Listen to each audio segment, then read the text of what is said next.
Here's the lens, and here's some footage I've shot with it so far.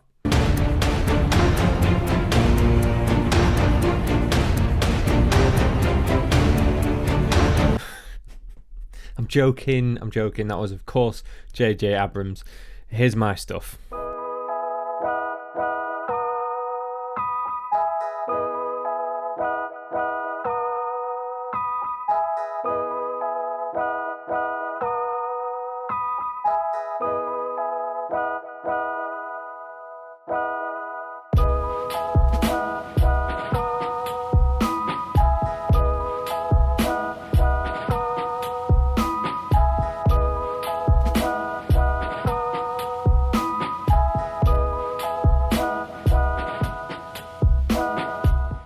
Seem to have misplaced the box. It came in a box, but here is the Sirui 50mm f1.8 Anamorphic lens. This is for the Sony E-mount. Now this did arrive during the corona lock. It's arrived since lockdown and the pandemic and everything, so I've not actually been able to go out and shoot a wedding with this. However, I have been out and had a play with it on our daily allotted exercise walk that we're allowed to do. So I've been having a play with it out and about, and I'm going to give you my initial thoughts on this lens right now. In short though, it has very, very cool potential, and I really can't wait to actually test it out on a wedding. Hopefully I'll be able to do an updated video with actual wedding footage at some point, whenever. So firstly, what is an anamorphic lens? Well, like the examples that you saw at the start of this video, you may have seen films in cinema that use this like crazy long across the screen flaring kind of effect. It's really popular and used in sort of sci-fi genre in particular. That was probably shot, anything like that is probably shot on an anamorphic lens.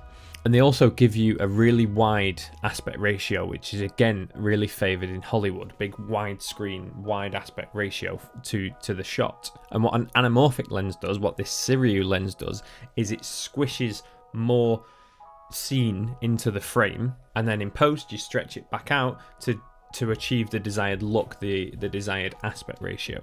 It's a manual focus lens, and it's got a really smooth focusing ring on it. It's really smooth and nice to use, and it's also got an aperture ring underneath that as well for manual aperture.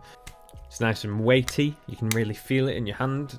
It's really well built. Going back to the squishiness that this lens does in camera, when you are filming away or you're using the EVF, you will see the footage in its original kind of squashed state.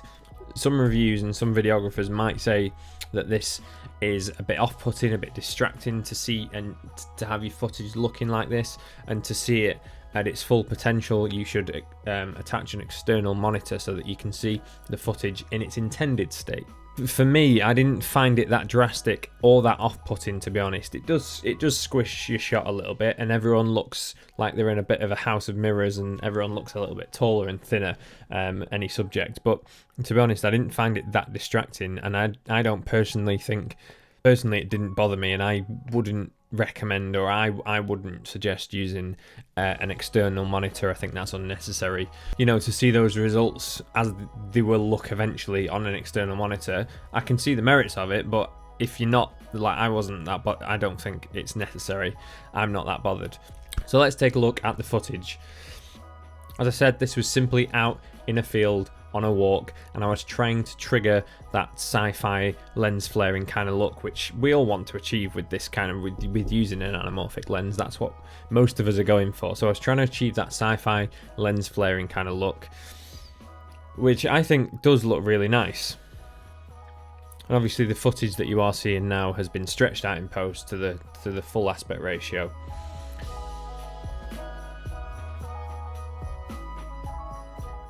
To do this in Final Cut, I will simply select my clip.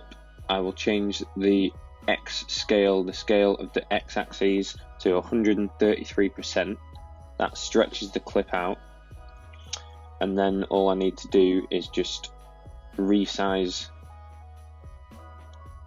this clip so that it fits to my aspect ratio.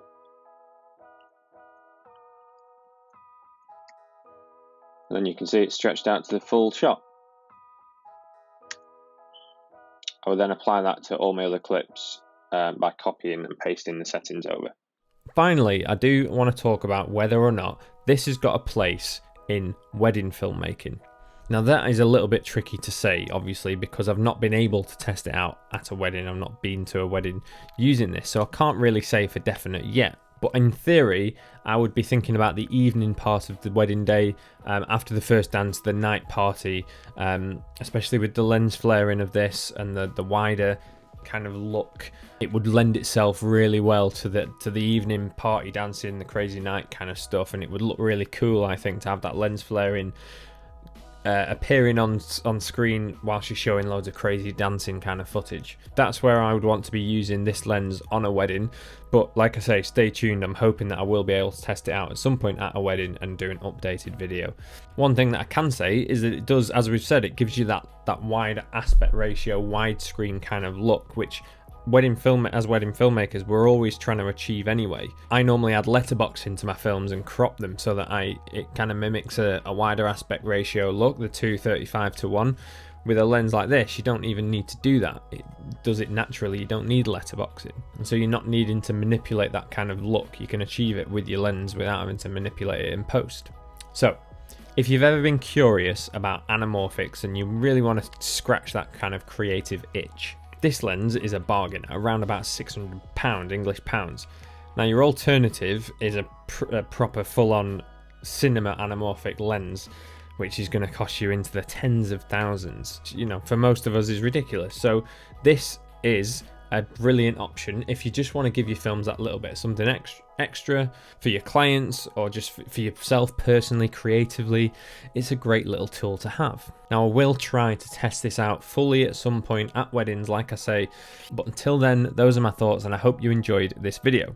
There's a link below to check out this lens if you want more info, and if you'd like to subscribe and that would be awesome.